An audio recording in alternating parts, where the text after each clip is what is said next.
ata na kanë konsideruar në një farë mënyrë si foshnjë e tyre. Për shembull, ishte qysh në fillim të udhëtimit tonë në Washington, kishte 10 ditë apo 2 javë që ne themeluam ambasadën dhe u vendosëm zyret tona, kur mora një ftesë nga Departamenti i Shtetit që do të takonim ne si ambasador të vendeve të ndryshme ish presidentin George Bush. Dhe unë nuk nxitoja për shkuar sepse kishte kohë kur mora një thirrje tjetër që kërkoi nga unë të nxitoja.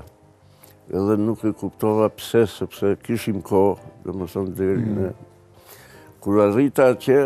më treguan një vend posaçëm ku do të ulesha, jo me ambasadorë të tjerë, por një vend i veçantë me 3 ambasadorë të tjerë nga bota, të cilët presidenti Bush do t'i veçonte këto vende si vende të suksesit politikës së tij presidenciale. Dhe në atë rast,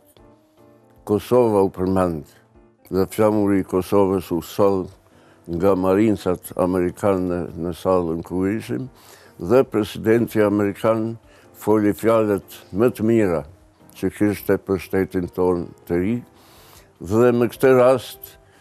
u përshëndeta me të dhe duke ditur kontributin që kishte bërë presidenti Bush dhe rolin e tij në shpalljen e pavarësisë të Kosovës, dini deklaratën e tij nga Tirana se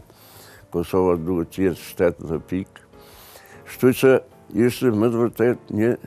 një moment shumë prekës, por një moment i paharrueshëm për mua në karrierën time diplomatike. Po më intereson shumë ndoshta ato reagimet pas shpalljes së pavarësisë. Tregon pak cilat kanë qenë, çush e kanë pa ndoshta zyrtarët amerikanë Kosovën në vitet e para si shtetet, cilat kanë qenë ndoshta reagimet, cilat kanë qenë kritikat, komplimentet, edhe krejt ato të cilat ndoshta i keni marrë. Natyrisht Kosova është bërë e pavarur, domethënë edhe në saje të përkrahjes, mbështetjes nga Shtetet e Bashkuara të Amerikës. Kështu që ata na kanë konsideruar në një farë mënyrë si foshnjë e tyre, si fëmijë të tyre që do ta udhëheqnin për të ecur vetë në këmbë të veta. Dhe në atë fillim ishte kurreshja dhe mikpritja aq e madhe në Washington sa në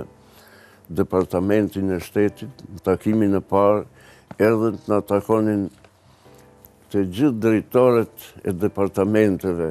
që ka Departamenti i Shtetit. Dhe kjo nuk ishte një bisedë formale, por ishte më tepër një bisedë shoqërore, thuajse ata dinin çdo gjë për Kosovën dhe ndiheshin krenar që kanë ndihmuar ekzistimin e këtij shteti të ri.